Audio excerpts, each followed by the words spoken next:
सूरत मोमिन ऐं हामीम जी फज़ीलत। हिन सूरत जा टे नाला आहिनि, सूरतुल मोमिन, सूरत हामीम, सूरतुल गाफिर। सिर्फ़ मोमिन ऐं हामीम अल मोमिन, टियों सूरतुल गाफिर। हिन ते मोमिन नालो हिन करे पियो जो हिकिड़े मोमिन जो ज़िक्र आहे हिन सूरत जे अंदरि। फ़िरौन जे क़ौम मां हो, मख़फ़ी तौरु हज़रत मूसा अलैहिस्सलातु वस्सलाम ते ईमान आंदो हो ऐं ही सूरत 85 आयतूं, 1199 हरफ़ ऐं 4960 लफ़्ज़ आहे। हामीम सूरतनि जी भलाई, जिन सूरतनि जे मुंड में हामीम जो लफ़्ज़ आहे तिन जी भलाई हिते पेश कजे थी। हाफ़िज़ बिन कसीर लिखियो आहे रहमतुल्लाह अलैहि त हामीम अखर वारियूं सूरतूं क़ुरान मजीद जो दीपाचो आहिनि।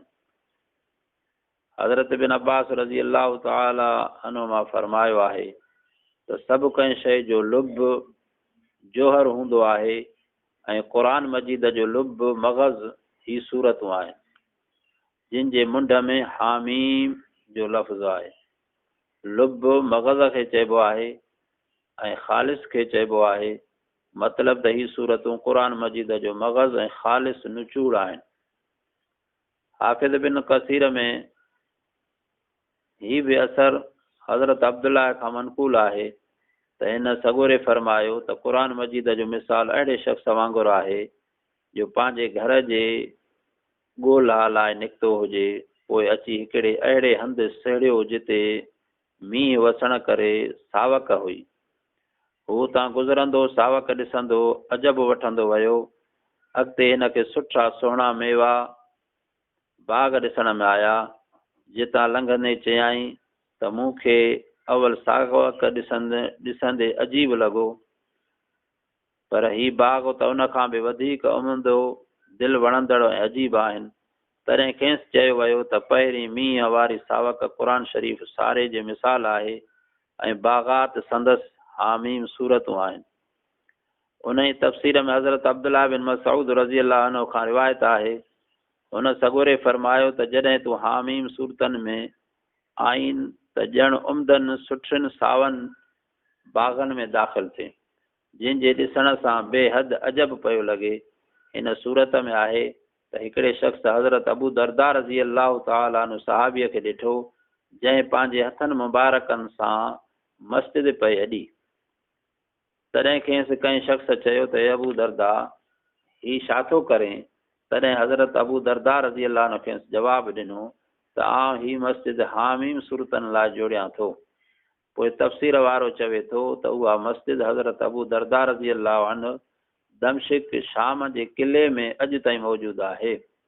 हिन किले जी हिफ़ाज़त ऐं इस्तवारी रुगो हामीम सूरतनि जे बरकत सां साबित ऐं क़ाइमु आहे, छो त हज़रत अबू दरदा सहाबीअ जो ही कलाम त मस्जिद हामीम सूरतनि लाइ जोड़ियां थो, दुश्मननि ऐं अदुअनि ते फ़तह ऐं कामयाबीअ जो ॾसु ॾिए थो। हज़रत रसूल करीम सल्लल्लाहु अलैहि वसल्लम जिन हिन जंगिन में काफ़िरनि सां मुक़ाबिले वक़्तु असाबनि खे फरमायो त अॼु राति सुम्हण वक़्त में हामीम ला युनसरून पढ़ो त अल्लाह ताला अव्हां खे दुश्मननि ते ग़लबो ॾींदो। हिन तफ़सीर में हिकु हदीस हज़रत अबू दरदा रज़ी अल्लाह अन्हु जी रिवायत सां आयल आहे त फरमायो हज़रत मुहम्मद रसूलुल्लाह सल्लल्लाहु अलैहि वसल्लम जंहिं शख़्स आयतल कुर्सी ऐं मुंड हामीम अल मोमिन जो पढ़ियो त उहो शख़्स उहो सारो ॾींहुं नुक़सान हर्ज ऐं ज़बान खां ज़ियान खां अमन अमान में रहंदो।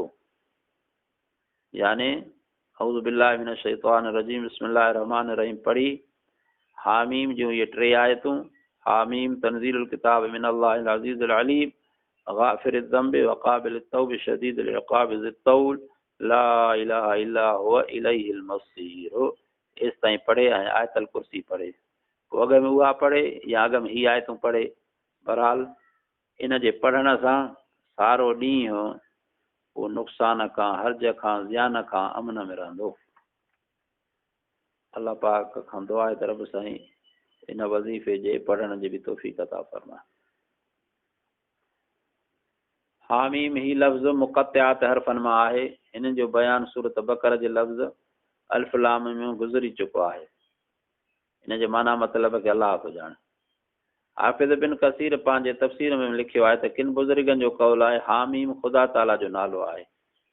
जीअं हदीस शरीफ़ में आहे त पाण फरमायाऊं असाबनि खे कंहिं जंग जे मौक़े ते अॼु राति हामीम ला युनसरू न पढ़िजो। तनज़ीलुल किताब मिन अल्लाहिल अज़ीज़िल अलीम। इन किताब जो नुज़ूल अल्लाह ताला ग़ालिब दाना जे तरफ़ां आहे। गाफ़िर ज़म्बि गुनाह बख़्शींदड़। किन मुफ़स्सिरनि चयो आहे त गुनाहनि खे सतर कंदड़ ढकींदड़ आहे। यानी अल्लाह ताला महिरबान रहीम पंहिंजे मोमिननि बाननि जा गुनाह बख़्शींदड़ ऐं ढकींदड़ आहे। वक़ाबिल तौबे तौबा क़बूल कंदड़ आहे। यानी अल्लाह ताला पंहिंजे महिरबानीअ सां बाननि जी तौबा क़बूल कंदड़ आहे। तौबा बाबति अहल सुन्नत ऐं मोतज़िलनि जो फ़र्क़ु। मोतज़िलो हिकिड़ो फ़िरक़ो उन दौर में तमामु उरूज ते हो। उलमा खे जो इहो अक़ीदो आहे त अल्लाह ताला मोमिननि जा गुनाह तौबा खां सवाइ बि बख़्शे छॾे। यानी जॾहिं अल्लाह ताला घुरे त मोमिननि जा गुनाह तौबा करण खां सवाइ बि बख़्शे छॾे त हुन खां को पुछण वारो कोन्हे। बाक़ी हुकूकुल इबाद उहे जॾहिं बाना माफ़ कनि या अल्लाह राज़ी थी करे पंहिंजे तरफ़ां उनखे इनाम ॾे त तूं हिन मोमिन खे हाणे माफ़ कर, मां तोखे हीअ शइ ॾियां थो, रब साईं ईअं बि करणु फरमाईंदो। मोतज़िलनि जो अक़ीदो आहे त ख़ुदा ताला तौबा खां सवाइ वॾा गुनाह हरगिज़ न बख़्शींदो। अहल सुन्नत वल जमात उलमा हक़ जो ही आयत दलील आहे ऐं ॿियूं आयतूं बि आहिनि। हिन आयत जे अॻ में अल्लाह ताला फरमाए थो त मां गुनाह बख़्शींदड़ आहियां। पोइ फरमाए थो मां तौबा बि क़बूल कंदड़ आहियां। त बख़्शिश तौबा खां अॻ में आहे। ऐं मोतज़िलनि जो अक़ीदो आहे त अल्लाह ताला ते फ़र्ज़ ऐं वाजिबु आहे त बाननि जी तौबा क़बूल करे। अहल सुन्नत जो अक़ीदो आहे त अल्लाह ताला ते फ़र्ज़ ऐं वाजिबु को बि न आहे। उहो संदसि इहसान ऐं फज़ल आहे जो तौबा क़बूल करे थो। हिते मोतज़िलनि तमामु वॾी ग़लती कई आहे जो चवनि था त तौबा क़बूल करणु ख़ुदा ते फ़र्ज़ आहे। शदीदुल इक़ाब अल्लाह सरकशनि ऐं हठीलनि खे सख़्तु अज़ाब कंदो। गर्दन कशनि जा कंध मरोड़ींदो ऐं भञंदो। ज़ितौल वॾी बख़्शिश वारो आहे। वटसि कंहिं बि शइ जी कमी न आहे। तफ़सीर मदारिक लिखियो आहे त गुनाह बख़्शींदड़ तौबा क़बूलींदड़ उन्हनि लाइ आहे जेके चवनि था ला इलाहा इल्लल्लाह। ऐं वॾो अज़ाब कंदड़ उन लाइ आहे जेकी उहो ला इलाहा इल्लल्लाह नथा चवनि। वॾी बख़्शिश दुनिया में त आम अथसि मोमिननि ऐं काफ़िरनि ॿिन्ही लाइ। बाक़ी आख़िरत में उहा ख़ासि मोमिननि लाइ हूंदी। तफ़सीर मदारिक वारे हिकिड़ो वाक़ियो लिखियो आहे। हज़रत उमर साईं रज़ी अल्लाह ताला अन्हु जे वक़्त में हिकिड़ो शाम जो रहाकू अलिफ ढाल वाव लिखियो अथऊं। पाणे अढो पढ़बो या उढो पढ़बो। बहादुर मदीने में हुयो। हज़रत उमर रज़ी अल्लाह ताला अन्हु जे रुख़सत खां सवाइ शाम ॾांहुं हलियो वियो। जॾहिं हज़रत उमर रज़ी अल्लाह अन्हु खेसि न ॾिठो त उन बाबति पुछा कयईं। माण्हुनि ॿुधायो त बेदीन थी वञी शराब खोरीअ में लॻो आहे। राति ॾींहुं शराब पियो पीए। हज़रत उमर रज़ी अल्लाह ताला अन्हु मुंशीअ खे चयो त उन ॾे हिन तरह ख़त लिखो त हीअ आहे ख़त उमर रज़ी अल्लाह ताला अन्हु जे तरफ़ां तो ते सलाम हुजे। आउं हम्द थो करियां उन ई अल्लाह पाक जो जंहिंखां सवाइ को ॿियो महबूद न आहे। पोइ बिस्मिल्लाहिर रहमानिर रहीम हामीम तंज़ीलुल किताब मिन अल्लाहिल अज़ीज़िल अलीम गाफ़िरिज़ ज़म्बि व क़ाबिलित तौबि शदीदिल इक़ाब ज़ित्तौल ला इलाहा इल्ला हुवा इलैहिल मसीर। एसि ताईं लिखियईं। पोइ ख़त खे मोहर हणी बंदि करे उन ई शख़्स ॾांहुं मोकिलियईं। उन ई खां पोइ उन ई शख़्स लाइ दुआ घुरियाऊं त अलाह ताला शल खेसि तौबा करण जी तौफ़ीक़ ॾेसि। ख़त खणंदड़ खे चयाऊं त ही ख़त उन वक़्तु उनखे ॾिजांइ जॾहिं बिल्कुलु हू हाउश हवास में हुजे, माना नशो न हुजेसि या बेहोश न हुजे, छो त बेहोशीअ में हुनखे ख़बर ई कोन पवंदी। जॾहिं ही ख़त अमीरुल मोमिनीन जो मिलियो तॾहिं ख़त पढ़ी चवणु लॻो अलाह ताला मूंखे गुनाहनि जी बख़्शिश जो वाइदो बि ॾिनो आहे ऐं पंहिंजे अज़ाब खां बि डिॼारियो अथसि। पोइ वरी रुनो, हर घड़ी इहे लफ़्ज़ चवे पियो त अलाह ताला मूंखे गुनाह बख़्शण जो बि वाइदो ॾिनो आहे ऐं वरी पंहिंजे अज़ाब खां बि डिॼारे थो। इहे लफ़्ज़ दोहराए दोहराए तव्हांजो अची रोअण में छुटो। शराब छॾे सची दिलि सां तौबा करे निहायत नेकोकार ख़ाइफ़ परहेज़गार बरगुज़ीद रोज़गार थिए पियो। जॾहिं संदसि तौबा जी हज़रत अमीर मोमिनीन खे ख़बर पई तॾहिं फ़रमायो तव्हां बि ईअं कंदा रहो। जॾहिं ॾिसो त अव्हां जो को भाउ ख़ुदा जे नाराज़गी वारा कमनि में गिरफ़्तार थी वियो आहे, गुनाहनि में काहे पियो आहे, त हुन सां नेकी कयो ऐं हुन लाइ दुआ घुरो त अलाह ताला तौबा जी तौफ़ीक़ ॾेसि। ऐं हिन जे लाइ उटलंदो अव्हां शैतान जा मददगार न थियो। कंहिंसि हक़ीर ज़लील ऐं ख़्वार करे साणसि बद शद ऐं बुशरो न ॻाल्हायो। अलाह पाक क़ुरान में फ़रमायो उदउ इला सबील रब्बिक बिल हिकमत वल मौइज़तिल हसनत वजादिलहुम बिल्लती ही अहसन। जॾहिं तव्हां कंहिंखे दावत ॾियो अलाह जे तरफ़ सॼियो, अलाह जे दीन जे तरफ़ सॼियो त हिकमत सां दानाईअ सां और हुन सां सुहिणो ॻाल्हायो त हुनजे दिलि ते असरु थींदो। हुजे चोर चइजे अड़े चोर हरामी तूं हीअं चोरी छॾे, वॾो गुनाह हुआ। को ज़ानी आहे, को जंहिंमें जेको फेल हुजे हुनखे सुहिणे नमूने सां जॾहिं सम्झाइबो त हू हुनजे दिलि ते असरु थींदो। क़ुर पढ़ी ॿुधाइजे, हदीस पढ़ी ॿुधाइजे, अलाह जा एहसान ॼाणाइजनि, रसूलुल्लाह सल्लल्लाहु अलैहि वसल्लम जा एहसान ॼाणाइजनि त नबी सल्लल्लाहु अलैहि वसल्लम जो केतिरो उम्मत सां प्यार आहे ऐं पंहिंजे उम्मत गुनाहगारनि जे लाइ केतिरियूं रब खां दुआऊं घुरियऊं। जो अलाह खां दुआ घुरियऊं त रब साईं मुंहिंजी उम्मत जूं शिकिलियूं न मटाइजांइ। उन वक़्त में अॻे दौर में अॻियनि उम्मतनि जा अॻियनि नबियनि जा उम्मती ओ हिकिड़ो गुनाह कयूं अलाह पाक फरमाए कूनू किरदतन ख़ासिन, बांदर भोला थी विया जो हिकिड़ीअ शइ जे करे जो हुननि शंशर जो हुकुम न मञियो, उनखे मन हुई त शिकार न कयो। नबी सल्लल्लाहु अलैहि वसल्लम रोई करे रब खां दुआ घुरी त रब साईं मुंहिंजे उम्मत खे हिकु मनो हलाक बि न कजांइ ऐं मुंहिंजे उम्मत जूं शिकिलियूं बि न फेराइजांइ। भाई टी दुआ घुरियऊं त हिक ॿिए सां न विढ़नि, इहा दुआ अलाह पाक क़बूल न कई। हिकु मनो तबाह बि हीअ उम्मत न थींदी ऐं शिकिलियूं बि न फिरंदियूं। इहे ॿ दुआऊं रसूलुल्लाह सल्लल्लाहु अलैहि वसल्लम जो अलाह पाक क़बूल करणु फ़रमायो। तंहिंजे करे वाइज़िन खे, नसीहत कंदड़नि खे ऐं वॾेरनि खे, जेके बि क़ौम जा अॻवान आहिनि, दीन लिहाज़ सां हुजे दुनिया जे लिहाज़ सां हुजे, त उहे उन्हनि खे अहिड़ीअ तरह सम्झाइनि जीअं हुननि जे दिलि ते बार न थिए, सुहिणे नमूने सां हुनखे सम्झाए। हिकिड़ो वाक़ियो बयानु कंदा आहिनि त हिकिड़ो को नेक साले हो, उहो हिकिड़े हंधि गुज़र कंदो, पोइ उतां जो घर जो को माण्हू माई हुयो मर्द हुयो, उनखे चवंदो हो त ओ फलाणा तुंहिंजी ॾाढी भली कन मुंहिंजे कुते जो पुछ भलो। पोइ हू हुनखे जवाबु न ॾींदो। पोइ हलंदे हलंदे जॾहिं उहो वफ़ात करे वियो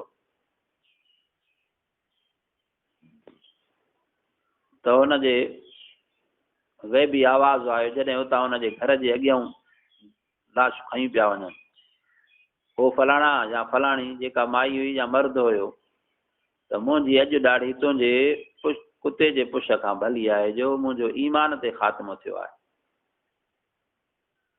हाणे जेकॾहिं उनखे डांटजे हा ऐं घटि वधि ॻाल्हाइजे हा पोइ जहिड़ो हो तहिड़ो हे।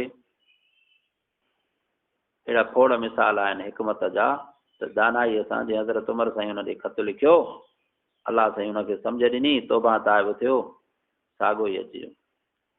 असां माण्हू उस्ताद हुजे, को मुर्शिद हुजे, को ॻोठ जो वॾेरो हुजे, का हिकिड़ी शइ जेकॾहिं कंहिंखां साबित थी ॾोह थियो, ओ हुनखे अहिड़ो बुछड़ो कंदासीं जो वरी मथे कंधु खणी हलण जहिड़ो न हूंदो। ईअं न कजे, हुनखे पंहिंजे मुंहं सां सम्झाइजे त हीउ जेको तूं कमु करें थो उहो सही न आहे, तुंहिंजे लाइ बि सही न आहे ऐं तुंहिंजे ख़ानदान जे लाइ बि सही न आहे। अल्लाह अल्लाह। अॻिते अल्लाह तबारक व तआला फरमाए मा युजादिलु फी आयातिल्लाह इल्ला allazina कफरू फला यग़रुरक तक़ल्लुबुहुम फिल बिलाद। ख़ुदा जे आयतुनि में उहे माण्हू जहिड़ो जिदाल कनि था जेकी काफ़र आहिनि। पोइ मोहम्मद अलैहिस्सलातु वस्सलाम तोखे मथां उहो ख़्यालु अचे त काफ़र मुल्कनि ऐं शहरनि जो सैर सवाद ऐं सफ़र पिया कनि ऐं बाआफ़ियत तंदुरुस्त पिया रहनि, सो उहो ख़्यालु न कर। छो त हिननि खां अॻु नूह जे क़ौम ऐं ॿियनि जमातनि बि नबियनि खे कूड़ो चयो हो ऐं हर उम्मत उहो कसद कयो हो त पंहिंजनि पैगम्बरनि खे वठी क़तल कनि, नाहक बातिल ऐं कूड़ ते कमर ॿधी झेड़ो झगड़ो करे हक़ खे नेस्त नाबूद कनि। पर आख़िरकार असांखे न अची वरितो ऐं सख़्तु अज़ाब में गिरफ़्तार कयोसीं। पोइ ॾिस त असांजे अज़ाब उन्हनि जे कीअं पाड़ पटे छॾी। अहिड़ीअ तरह तुंहिंजे रब जो अज़ाब काफ़िरनि ते साबित थी वियो, संदन अंजाम अची वियो, बेशक उहे काफ़िर दोज़खी आहिनि। الذين يحملون العرش ومن حوله يسبحون بحمد ربهم। अर्श खे खणंदड़ 4 फ़रिश्ता आहिनि जेकी अर्श खे खणनि था ऐं जेकी संदसि चौगिर्द आहिनि। अर्श खे खणंदड़ 4 फ़रिश्ता आहिनि, तफ़सीर ख़ाज़िन लिखियो आहे, जेकी हिन वक़्तु दुनिया में अर्श अज़ीम खे कुल्हनि ते खयूं बीठा आहिनि। आख़िरत में साणनि ॿिया 4 फ़रिश्ता शामिल थींदा, पोइ कुल 8 थिया।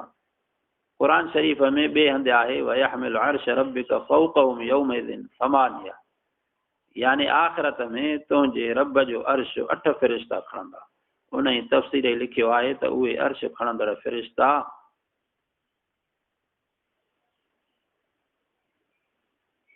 ॿियनि खां दर्जे में अशरफ ऐं अफ़ज़ल ऐं आला आहिनि, छो त ही अल्लाह ताला जे क़रीब आहिनि।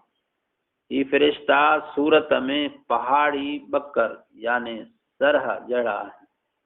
हदीस में आहे त उन्हनि मां हर फ़रिश्ते जो मुंहुं इंसान ढगे ऐं गिज जहिड़ो आहे। हर हिक खे 4 खंभ आहिनि जीअं संदन मुंहं ते पयल आहिनि, हिन लाइ त जेकॾहिं अर्श ते नज़र पवेनि त बेहोश थी वेंदा। 2 खंभनि सां हवा में उॾामनि था, संदन कलाम हमद ऐं तस्बीह खां सवाइ ॿियो कुझु न आहे। पेरनि खां गोॾनि ताईं मुफ़ासिलो हिकु आसमान खां ॿिए आसमान जेतिरो आहे।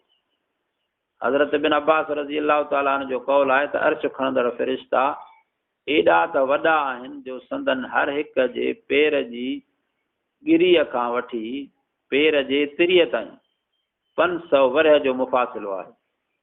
संदन पेर 7 ज़मीननि खां बि हेठि लथल आहिनि। ज़मीन जे ख़तम ते पेर पहुता अथनि। आसमान संदन चेल ते पवेनि थो। तस्बीह इबादत उन्हनि मलाइकनि जी ही आहे।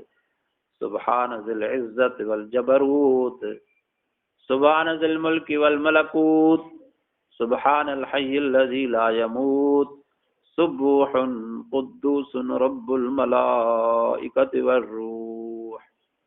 उहे फ़रिश्ता रब जे ख़ौफ़ खां अख बि मथे नथा खणनि। 7 आसमान जे फ़रिश्तनि खां ख़ौफ़ ज़्यादा आहे। 7 आसमान वारनि खे वरी 6 वारनि खां ज़्यादा आहे। अहिड़ीअ तरह सभिनी आसमाननि जे फ़रिश्तनि जो हाल आहे। हज़रत जाबिर रज़ी अल्लाह ताला जी रिवायत आहे त नबी पाक सल्लल्लाहु अलैहि वसल्लम फरमायो, हिकु फ़रिश्ते अर्श खणंदड़ जी सिफ़त बयानु करण जी असांखे मोकल मिली आहे। संदसि कन जी पापड़ीअ खां कुल्हनि ताईं 7 वरियनि जे पंध जेतिरो मुफ़ासिलो आहे। एॾा उहे वॾा मलाइका। अर्श अज़ीम जी सिफ़त तफ़सीर खाज़ना वारे लिखियो आहे त हज़रत इमाम जाफ़र सादिक़ रज़ी अल्लाह ताला अन्हु पंहिंजनि वॾनि बुज़ुर्गनि खां रिवायत कई आहे त अर्श अज़ीम जे हिक पासे खां ॿिए पासे ताईं तिखे पखीअ जे 30,000 वरनि जे उॾामण जो पंध जेतिरो मुफ़ासिलो आहे। रोज़ानो अर्श अज़ीम खे हज़ारनि रंगनि जो नूर ढकायो वञे थो। कंहिं बि मख़लूक खे कुदरत ऐं मजाल न आहे जो ॾांहुं ते निहारे सघे। 7 ज़मीनूं 7 आसमान ऐं जबल वग़ैरह अर्श जे साम्हूं ॼण मैदान में दरवाज़े जो हिकु कड़ो पयल आहे। मुजाहिद जो कौल आहे त 7 आसमाननि अर्श अज़ीम जे विच में 70,000 हिजाब पर्दा आहिनि। तिन मां के नूरानी त के ऊंदाईअ जा आहिनि। अर्श संदसि खणंदड़ फ़रिश्तनि जो क़िबिलो आहे, जीअं इंसाननि जो क़िबिलो काबतुल्लाह आहे। क़िबिला कुल 5 आहिनि। कंहिं बुज़ुर्ग फरमायो आहे अर्श क़िबिलो हामिलीन कुर्सी करवबीन मामूर संदो मलकन मुक़द्दस नबियन काबतुल्लाह कारण मोमिननि जे नीहूं निमाज़ूं कनि। माना अर्श जेको आहे उहो हामिलीन जो क़िबिलो आहे ऐं कुर्सी इहो करवबीन जेके मलाइका आहिनि वेझा। टियों मामूर संदो मलकनि हिन दुनिया वारे काबतुल्लाह खां 100 सिधो मथे इन ई सफ़ा सिधो इहो बैतुल मामूर आहे जिते मलाइका तवाफ़ कनि था। इहो उनजो काबो आहे। रोज़ानो 70,000 मलाइका तवाफ़ कनि था। वरी उनजो क़यामत ताईं वारो न ईंदो। चौथों आहे मुक़द्दस बैतुल मुक़द्दस। उहो नबियनि जो समूरनि जो क़िबिलो हो जो ओॾे मुंहुं करे निमाज़ पढ़ियऊं। नबी सल्लल्लाहु अलैहि वसल्लम बि कुझु महीना ओॾे निमाज़ करे मुंहुं करे निमाज़ पढ़ी पोइ काबतुल्लाह ॾे हुकुम थियो फवल वजह शतरल मस्जिदिल हराम। ऐं समूरनि मोमिननि जो जेके निमाज़ हाणे पढ़ंदा रहंदा क़यामत ताईं उनजो काबतुल्लाह शरीफ़ क़िबिलो आहे। फ़रिश्तनि जूं तमामु वॾियूं जमातूं अर्श जे चौतरफ़ तवाफ़ कंदियूं रहंदियूं आहिनि। हू जॾहिं हिक ॿिए जे साम्हूं अचनि था पढ़नि था ला इलाहा इल्लल्लाह ऐं ॿिया वरी तकबीर पढ़नि था। हुनजे पोयां वरी 70,000 फ़रिश्तनि जूं कतारूं ऐं सिफ़ूं बीठियूं हूंदियूं आहिनि जिन जा हथ कुल्हनि ते आहिनि। जॾहिं ही अॻियनि फ़रिश्तनि जी तस्बीह ऐं तहलील ॿुधनि था त पाण में बुलंद आवाज़ सां ही तस्बीह पढ़नि था सुब्हानक व बिहम्दिक मा अअज़मक व अजल्लक अंतल्लाहु ला इलाहा गैरुक अंतल अकबर वल खल्क़ु कुल्लुहुम इलैका राजिऊन। इन जे पोयां वरी 1 लख फ़रिश्तनि जी सिफ़ आहे जो सॼो हथ खॿे हथ ते रखियूं बीठा आहिनि। हर हिकु अहिड़े निराली तस्बीह थो पढ़े जो ॿियो फ़रिश्तो उहो नथो पढ़े। हर हिकु फ़रिश्ते जे खंभड़ाटीअ जे विच में 300 वरियनि जो पंध जो मुफ़ासिलो आहे। संदन कन जी पापड़ीअ खां कुल्हे ताईं 4 वरनि जो पंध जेतिरो मुफ़ासिलो आहे। अल्लाह ताला जी ज़ात अर्श जे चौगर्द रहंदड़ फ़रिश्तनि खां 70,000 बाहि जा 70,000 नूर जा 70,000 ऊंदाईअ जा 70,000 अशे मोतिन 70,000 ॻाढ़े याकूत जा 70,000 ज़बरजद जा 70,000 बर्फ़ जा 70,000 पाणीअ जा 70,000 सर्दीअ जा हिजाब परे आहे। हिन खां सवाइ ॿिया केतिरा बि हिजाब बारी ताला खे मख़लूक खां आहिनि जिन जे सही अंदाज़ जी ख़बर अल्लाह ताला खां सवाइ ॿिए कंहिंखे न आहे। युसब्बिहून बिहम्दि रब्बिहिम उहे मलाइका पंहिंजे रब जी तस्बीह ऐं तहमीद कनि था। युमिनून बिही अल्लाह ताला ते ईमान आणनि था। मतिलबु त उहे मलाइका अल्लाह ताला जी तस्बीह बि कनि था मथस ईमान बि आणनि था। इन आयत मां मालूम थियो त अर्श खे खणंदड़ संदसि चौगिर्द वारा फ़रिश्ता अल्लाह ताला खे हरगिज़ ॾिसी नथा सघनि छो त जेकॾहिं हू अल्लाह ताला खे ॾिसनि हा त संदन ईमान आणनि संदन तारीफ़ जो सबबु न थी हा छो त अखियुनि सां रूबरू ॾिठल जो इक़रार करणु को तारीफ़ जो सबबु न आहे। सिज खे ॾिसी अखियुनि सां संदसि नूरानी जो इकरार करे त उन जी तारीफ़ जो कहिड़ो सबबु आहे। हिन मां मालूम थियो त अल्लाह ताला खे अर्श ते मलकनि कोन ॾिठो आहे, इन्हनि ग़ाइबाना मथसि ईमान आंदो आहे, तंहिं करे अल्लाह ताला संदन ईमान जी तारीफ़ कई आहे। उहो इल्म जो नुक़्तो जो कशाफ बयानु कयो आहे, तंहिंखे इमाम फ़खरुद्दीन राज़ी तफ़सीर कबीर में ॾाढो पसंदि कयो आहे। वयस्तग़फिरून लिल्लज़ीना आमनू, उहे मलाइक मोमिननि लाइ इस्तिग़फ़ार गुनाहनि जी बख़्शिश घुरनि था। उहो मज़ हिन करे त अल्लाह ताला जॾहिं आदम खे मिटीअ मां पैदा करण ते घुरियो त मलाइकनि खां पुछाईं त हिन बारे में अव्हां जी छा सलाह मर्ज़ी आहे। अल्लाह ताला अनज़ालिका उलूवन कबीरा, तॾहिं फ़रिश्ता चवण लॻा त न न, हरगिज़ आदम खे पैदा न करे, अतजअलु फ़ीहा मन युफ़्सिदु फ़ीहा वयस्फ़िकु दिमा, यानी ए रब अहिड़ा माण्हू पैदा करे थो जो ज़मीन में फ़साद ऐं रत हारींदा, हालांकि उहो जेकी चयो हुआऊं सो दर हक़ीक़त निसोरो ग़लति हो। तंहिं करे हिन ग़लतीअ जो कुसूर लाहिण तलाफ़ी ऐं तदारुक लाइ हमेशह खां अॼु ताईं मोमिननि लाइ दुआऊं इस्तिग़फ़ार घुरंदा रहंदा आहिनि। रब्बना वसिअत कुल्ल शैइन रहमतन व इल्मा, यानी मलाइक चवनि था हे परवरदिगार असांजा सभु का शइ तुंहिंजे रहमत ऐं इल्म जे हेठां आहे, का बि शइ तुंहिंजे कुदरत जे इहाते खां ॿाहिरि न आहे। हिन आयत जे तफ़सीर में हिकु अजीब नुक़्तो बयानु कयो आहे तफ़सीर ख़ाज़िन वारे। मलाइक दुआ घुरण खां अॻु अल्लाह ताला जी तारीफ़ सना वॾाई ऐं वाखाण बयानु कई आहे। पोइ मतिलब लाइ दुआ घुरे त मोमिन खे बि हक़ आहे त अहिड़ीअ तरह तारीफ़ करे परवरदिगार खां हाजत ऐं मतिलब लाइ दुआ घुरनि। फ़ग़फ़िर लिल्लज़ीन ताबू वत्तबअू सबीलक वक़िहिम अज़ाबल जहीम, ए परवरदिगार उन्हनि शख़्सनि खे बख़्श करे जिन तौबा कई ऐं तुंहिंजे दीन जे रस्ते जा ताबिअ थिया, किन दोज़ख जे अज़ाब खां बचाए। ख़ुदा ताला जे सारी मख़लूक में मोमिननि जा ख़ैर ख़्वाह सभ खां वधीक मलाइका आहिनि, संदन सभ खां वधीक बदख़्वाह शैतान आहिनि। रब्बना वअदखिलहुम जन्नात अदनिन अल्लती वअदतहुम वमन सलह मिन आबाइहिम वअज़वाजिहिम वज़ुर्रिय्यातिहिम इन्नका अंतल अज़ीज़ुल हकीम, ए असांजा परवरदिगार हिननि मोमिननि जा गुनाह बख़्श कर, जन्नत में जाइ ॾे जंहिंजो तूं दुनिया में खेनि वाइदो ॾिनो हो, उन खां सवाइ जेकी संदन पीरुनि औरतुनि ऐं औलाद मां नेक आहिनि, तिन खे बि जन्नत अदन बाग़नि जे बिश्त में दाख़िल कर। ये मलाइक मोमिन जे लाइ दुआ था घुरनि, बख़्शिश जी बि, वरी उनजे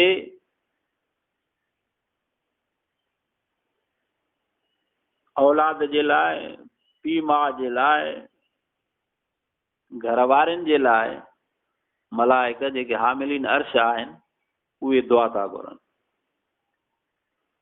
मोमिननि जी दुआ शफ़ाअत ख़ानदाननि जे फ़र्दनि लाइ। तफ़सीर ख़ाज़िन लिखियो आहे त जॾहिं मोमिन बिश्त में दाख़िल थींदा तॾहिं चवंदा किथे आहे मुंहिंजो पीउ, किथे आहे मुंहिंजी माउ, किथे आहे मुंहिंजी ज़ाल, किथे आहे मुंहिंजो औलाद। मलाइका खेनि चवंदा त उन्हनि तव्हां जहिड़ा साले अमल ऐं सुठा मोचारा कम न कया हा, तंहिं करे उहे हिते न आहिनि। तॾहिं उहे मोमिन चवंदा त असां दुनिया में नेक अमल रुगो पाण लाइ न कया हुआसीं, बल्कि पाण लाइ ऐं क़रीबनि लाइ कया हुआसीं। तॾहिं रब करीम हुकुम कंदो त उन्हनि सभिनी खे आणे हिन जे दर्जे मुवाफ़िक़ बराबरि बिश्त में दाख़िल कयो। जॾहिं जन्नत में दाख़िल थींदा त खेनि ॾाढी वॾी ख़ुशी हासिलु थींदी। जेकॾहिं माण्हू अकेलो हूंदो पर जेकॾहिं पंहिंजो कुटुंब मिलंदो आहे त केॾी ख़ुशी थींदी आहे। त जन्नत में बि जॾहिं इहे सभु पाण मिलंदा त मोमिननि जी मोमिनानि जी ख़ुशी वधी वेंदी। जेकॾहिं मोमिन जन्नत में मथां दर्जे में हूंदो ऐं संदसि पीउ माउ ज़वाल ऐं औलाद हेठां दर्जे में हूंदा त पोइ अल्लाह ताला उन ई मोमिन जे दिलि जो ई ऐं ख़्वाहिश ख़ातिर खेनि बि उन सां गॾु बिश्तनि जे आला दर्जे में रहाईंदो, मगर शर्त आहे त उहे माइट बि संदसि जन्नती ऐं नेक हुजनि, जीअं उहो वमन सलह मिन आबाइहिम मां सम्झण में अचे थो त उहे पाण बि चङा हुजनि, चङा कम कया हुजनि। अहिड़ी मतिलब मुताबिक़ हुकुम वारी ॿी आयत बि सूरत तूर में हिन तरह आहे, वल्लज़ीन आमनू वत्तबअतहुम ज़ुर्रियतहुम बिईमानिन अलहक़ना बिहिम ज़ुर्रियतहुम वमा अलतनाहुम मिन अमलिहिम मिन शै। मोमिनन जे मोमिनन औलाद खे बि असां बिश्त में उन मोमिनन सां गॾु रहाईंदासूं, ॿिन्ही जो जन्नत में दर्जो हिकिड़ो कंदासूं, त भली उहो मोमिन ख़ुशि ऐं खुरम थिए, संदसि दिलि जिगर ऐं अखियूं ठरनि। पर शर्त आहे त संदसि औलाद बि मोमिन हुजे। मथां दर्जे वारी मोमिन जी शफ़ाअत सिफारिश सां हेठिन दर्जे वारनि मोमिननि खे बि साणसि गॾु रखियो वेंदो। इन आयत मां मालूम थियो त मथे आयत में सलह जी माना ईमान आहे, न नेकोकारी, परहेज़गारी। पोइ साफ़ माना मतिलब हिन तरह थियो, मन सलह मिन आबाइहिम, जिन ईमान आंदो संदन पीउ ॾाॾनि मां। पोइ जेकॾहिं संदसि माइट मिट माइट न हूंदा, काफ़र हूंदा, त मोमिन माइट जे शफ़ाअत सिफारिश किन हरगिज़ हासिल न थींदी। मतिलब त उहा शफ़ाअत दर्जन वधण लाइ हूंदी। वक़ीमु सय्यात वमन तक़ि सय्यात यौमइज़िन फ़क़द रहिमत।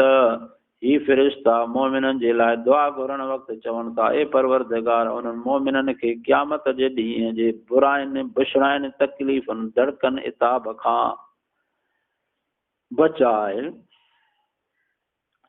जेको बचो ॼण त मथसि वॾो रहम कयो वियो, तिन लाइ उहा वॾी कामयाबी ऐं वॾी मुराद माणण जी बराबरि आहे। इन खां वधीक बि कहिड़ी नेमत चइबी जो अज़ाब खां छुटी नेमतुनि में दाख़िल थिए। बुराइनि बुशराइनि खां बचण जो मतिलबु हीअ आहे त आदम अलैहिस्सलातु वस्सलाम जी औलाद खे बुरनि कमनि ऐं ख़राब अमलनि करण खां पनाह में रख, त हू दोज़ख खां छुटी जन्नत जा वादान जा मोचारा महिमान थी रहनि, जेका जन्नत हमेशह लाइ आहे। दुआ आहे अल्लाह पाक असांखे, असांजे मिटनि माइटनि खे, पूरे उम्मत मुस्लिम खे अल्लाह पाक ईमान अमल सालिह सां ज़िंदगी गुज़ारण जी तौफ़ीक़ अता फ़रमाए। व आख़िर दावाना अनिल हम्दुलिल्लाहि रब्बिल आलमीन।